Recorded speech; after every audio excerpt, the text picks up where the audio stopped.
Ya, terima kasih pemirsa, Anda masih bergabung bersama kami di Market Review. Sejumlah pengusaha di Bali merespon kebijakan pemerintah yang mewajibkan wisatawan untuk melakukan rapid atau swab antigen sebelum bepergian. Di mana langkah tersebut diharapkan dapat menekan penyebaran COVID-19 di Pulau Dewata. Sejumlah pengusaha di Bali merespon kebijakan pemerintah yang mewajibkan wisatawan baik dalam negeri maupun luar negeri untuk melakukan tes rapid atau swab antigen sebelum berpergian. Di mana ketentuan ini berlaku pada tanggal 18 Desember 2020 hingga 4 Januari 2021 mendatang. Pemerintah berharap rapid test antigen kepada wisatawan ini akan dapat menekan penyebaran pandemi COVID-19, sekaligus membuat sektor perekonomian tetap berjalan. Selain itu, ketentuan ini juga untuk mengantisipasi lonjakan kasus positif saat momen libur panjang Natal dan Tahun Baru. Seperti diketahui saat ini Provinsi Bali masih termasuk dalam zona merah COVID-19 di Indonesia, di mana selain Bali, wilayah yang berada di zona merah diantaranya ialah DKI Jakarta, Jawa Barat, Jawa Timur, Jawa Tengah, Sulawesi Selatan, Sumatera Selatan, serta Kalimantan Selatan. Adapun bagi pengusaha pariwisata, setempat kewajiban rapid test antigen tersebut justru memetakan segala promosi yang telah dipasarkan secara masif, di mana banyak masyarakat dan wisatawan memutuskan untuk membatalkan rencana liburan mereka akibat kebijakan tersebut. Berbagai sumber untuk IDX Channel. Ya, pemirsa, untuk membahas tema kita di paruh kedua di Market Review mengenai pembatalan penerbangan menyusul aturan protokol kesehatan yang baru, industri penerbangan harus apa? Sudah terhubung melalui aplikasi Zoom Bapak Ziva Narendra, Presiden Direktur Aviatory Indonesia. Selamat pagi, Pak Ziva. Selamat pagi, Mas Wiki. Apa kabar? Kabar baik, terima kasih sudah bergabung bersama kami kembali di Market Review. Cukup sering berbincang dengan Pak Ziva karena pada saat pandemi COVID-19, industri penerbangan cukup kemudian terdampak dari pandemi COVID-19. Baik, yang terbaru Pak Ziva mengenai penerapan protokol kesehatan di libur Natal dan juga Tahun Baru. Ini dikatakan memukul industri penerbangan khususnya yang destinasinya di Bali. Sejauh mana update-nya yang Anda capture, Pak Ziva? Ya, jadi kalau mengenai perubahan mengenai protokol kesehatan, khususnya peraturan penerbangan ya, bepergian, baik itu untuk transportasi udara, kemudian laut dan udara, saya kira darat pun juga tinggal KAI yang masih menunggu kepastian dari pemerintah.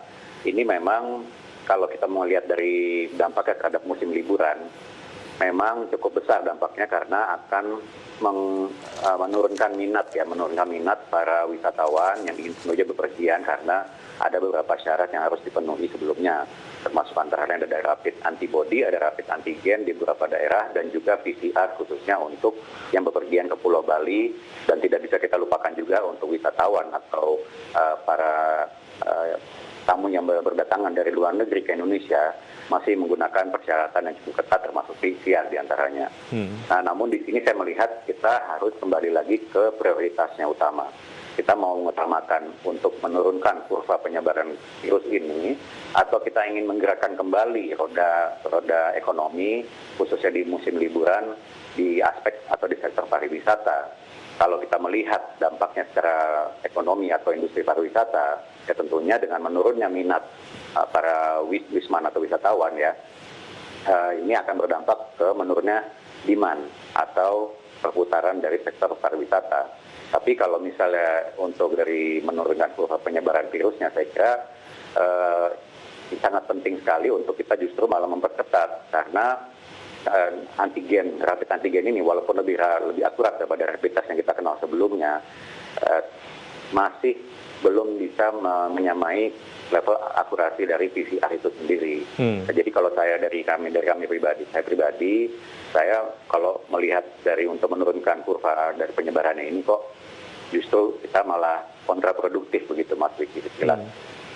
Baik, artinya kalau kita bicara mengenai suasana kebatinan industri penerbangan, apakah kemudian cukup mengamini prioritas dari pemerintah untuk memprioritaskan kesehatan lah? Setidaknya itu yang tergambar di musim libur Natal dan Tahun Baru ya, walaupun menimbulkan cukup banyak dampak. Seperti apa, Pak Ziva? Ya, ini ada saya dua sisi saya melihat ya.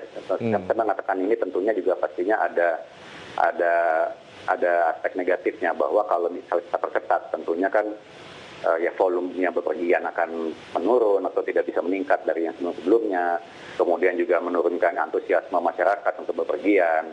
Dari industri penerbangan juga sudah sangat menanti-nanti musim liburan ini karena akan sedikit mengkompensir kerugian yang dialami dari 9 bulan sebelumnya akibat dampak dari COVID-19 ini. Namun kembali kalau kita fokusnya ke kesehatan, ya kita jangan utamakan dulu untuk bepergian jauh-jauh atau misalnya mengadakan rencana liburan karena dari 2 PSBB terakhir di Indonesia kita sudah melihat bahwa kurva ini belum juga menurun. Kita bahkan belum bisa menyimpulkan bahwa kita sudah melewati fase pertama karena kita belum pernah benar-benar menurunkan kurva sesuai dengan ekspektasi. Jadi ya ini saya ucapan ini memang tidak serta-merta mengamini ya, tapi kalau mengamini juga saya melihat rapid antigen ini tidak memfilter juga. Saya kira tetap akan banyak volume orang yang akan menjalani tes-tes tersebut demi tercapainya tujuan liburan karena memang ya masyarakat tentunya sudah membutuhkan ya, tentunya ingin refreshing, ingin liburan, tapi ya itu antigen ini kan bukan sebuah gerbang penghalang. Tetap mempermudah, memang aspeknya dari segi biaya lebih mahal daripada rapid biasa, tapi dari akurasinya tidak seakurat PCR, itu yang saya ketahui. Baik. Ya ini setengah-setengah saya lihat effortnya. Ya, chance untuk masyarakat dapat melakukan perjalanan di libur Natal dan juga Tahun Baru tetap ada dan terbuka lebar, tapi kemudian ya itu yang perlu disadari oleh industri dan juga masyarakat, sedang ada satu upaya prioritas dari pemerintah untuk juga ya ujungnya adalah menyelamatkan masyarakat sendiri dari penyebaran pandemi COVID-19. Masih ada satu segmen, kita akan lanjutkan usai jeda berikut ini Pak Ziva, dan pemirsa tetap di Market Review, usai jeda kami akan segera kembali.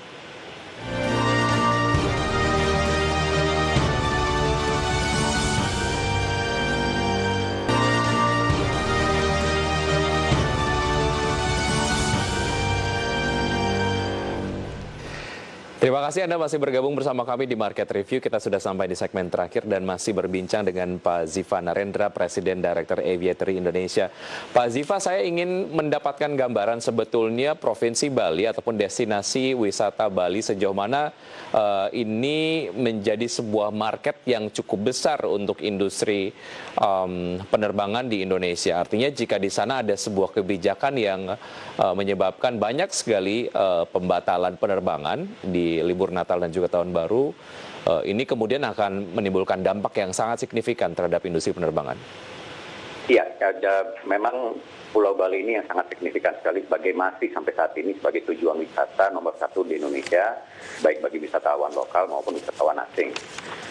Penerbangan yang berdatangan ke Bali pun bukan juga hanya penerbangan komersil atau maskapai komersil, tetapi juga yang sifatnya charter, khususnya perusahaan-perusahaan yang mengontrak maskapai atau mengontrak perusahaan charter pesawat, seperti misalnya oil and gas atau pertambangan.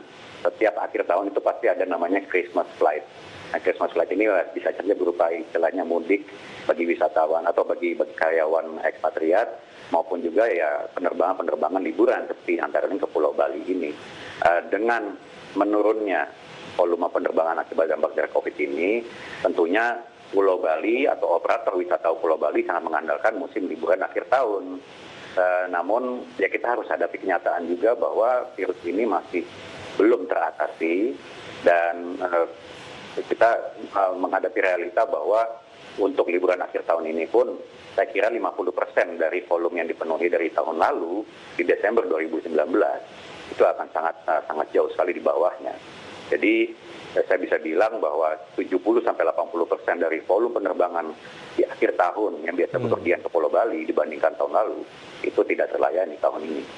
Baik, walaupun ini memang meminjam istilah Anda tadi cukup mengkompensir kerugian yang terjadi di bulan-bulan sebelumnya, tapi kemudian adanya kebijakan ini yaitu menghilangkan harapan lah sebetulnya dari industri penerbangan untuk kemudian setidaknya dapat menambal sedikit kerugian-kerugian yang sudah terjadi beberapa bulan yang lalu. Tapi kalau kita lihat dari protokol-protokol kesehatan yang sudah dilakukan lah, misalnya dari pemberangkatan, artinya itu dari bandara, kemudian juga selama di pesawat dan juga sampainya di tujuan destinasi. Sejauh ini kalau boleh mengevaluasi Pak Ziva, menurut Anda penerapannya seperti apa sih? Kalau saya lihat dari penerapannya ada beberapa kali perubahan ya, dari kita mulai waktu itu pengurangan kapasitas kabin 50%, kemudian dengan rapid test pada saat itu di awal sebelum kemudian di rapid test digratiskan atau dimurahkan oleh operator, kemudian PCR ditekankan. Saya kira dari protokol keberangkatannya dan termasuk di fase penerbangannya, terutama di pesawat, mayoritas dari maskapai sudah mematuhi dan sudah cukup baik. Walaupun yang masih ada beberapa kasus di mana itu tidak dipenuhi ya. Namun kita mesti melihat dampak dari konsekuensinya atau dampak setelah penerbangan ini dilakukan di tempat tujuan di mana kemungkinan orang berkerumun, apalagi dengan volume banyak. Ini kan yang justru mesti lebih jadi perhatian untuk aspek dari kurva penyebaran virus ini sendiri, bukan pada protokol penerbangan atau di fase penerbangannya. Namun ada satu kata kunci, yaitu konsistensi. Saya lihat di sini peraturan yang berubah-berubah terus untuk protokol transportasi udaranya, terutama yang saya kira ini mesti lebih digarisbawahi dan dibuat sebuah protokol yang paten. Mau itu musim liburan atau tidak, cobalah dibuat untuk lebih konsisten. Menurut saya begitu. Baik, konsistenan lah dari penerapan protokol kesehatan sejauh mana ini kemudian cukup membingungkan teman-teman industri penerbangan untuk mengikuti protokol kesehatan yang cukup cair ini, Pak Ziva. Betul.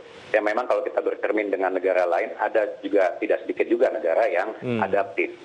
Ya, adaptif dari segi regulasinya mengikuti dengan pertumbuhan atau tren dari penyebaran virus ini. Ketika kurva sudah mulai menurun, ya mungkin relaksasi dari protokol kesehatan atau protokol transportasinya di beberapa negara. Tapi ada juga beberapa negara yang tetap ketat. Kita lihat contohnya seperti Australia. Australia sampai saat ini masih menekankan protokol yang sama dan tidak begitu mudah untuk bisa masuk ke Australia saat ini. Dan termasuk juga beberapa negara di Eropa.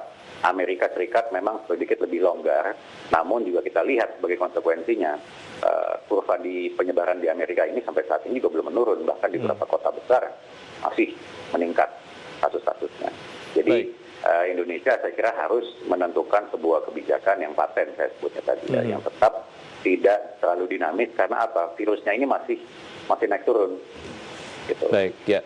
Pak Ziva, walaupun memang surat edaran, khususnya surat edaran dari pemerintah Provinsi Bali terkait dengan penerapan aturan wajib melakukan PCR lah jika kemudian ingin melakukan ataupun memasuki Bali, itu sudah diterapkan kebijakannya, surat edarannya sudah keluar, tapi jika kemudian bisa memberikan input protokol kesehatan apa yang dinilai oleh teman-teman industri penerbangan, ini cukup win-win lah, tetap ketat protokol kesehatannya, tapi kemudian tidak menghilangkan potensial income yang diharapkan oleh teman-teman industri penerbangan.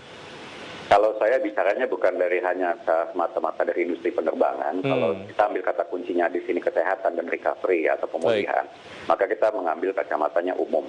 Saya merasa PCR atau swab test itu adalah masih metode yang paling akurat, walaupun mungkin masih ada margin of error-nya, tapi kita tahu dan diakui bahwa PCR atau swab test itu masih yang paling akurat. Jadi kalau ini menjadi satu tolak ukur utama yang digunakan oleh semua segmen transportasi, saya kira ini bisa meminimalisir resiko penyebaran, walaupun tidak mengkompensir kekurangan volume yang tadi kita sampaikan tadi, kita bicarakan.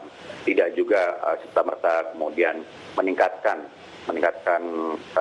minat untuk bepergian atau meningkatkan gerakan sektor di pariwisata.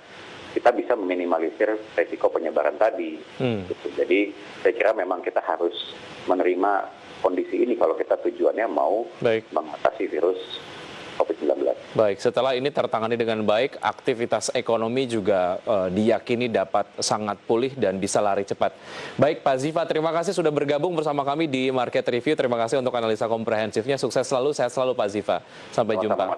Terima kasih waktunya. Ya. Baik, pemirsa, sudah 1 jam saya menemani Anda dalam program Market Review. Semoga pembahasan tersebut dapat menjadi referensi dan sumber informasi untuk Anda. Dan walaupun vaksin sudah datang, bukan berarti abai terhadap protokol kesehatan. Tetap utamakan 3M, memakai masker, menjaga jarak, dan jauhi kerumunan dan mencuci tangan. Karena vaksin bisa disalurkan ke masyarakat masih dalam tahap proses yang panjang. Tetap perbarui informasi Anda hanya di IDX Channel, your trustworthy economic, business, and capital market channel. Saya Wiki Adrian. Sampai jumpa.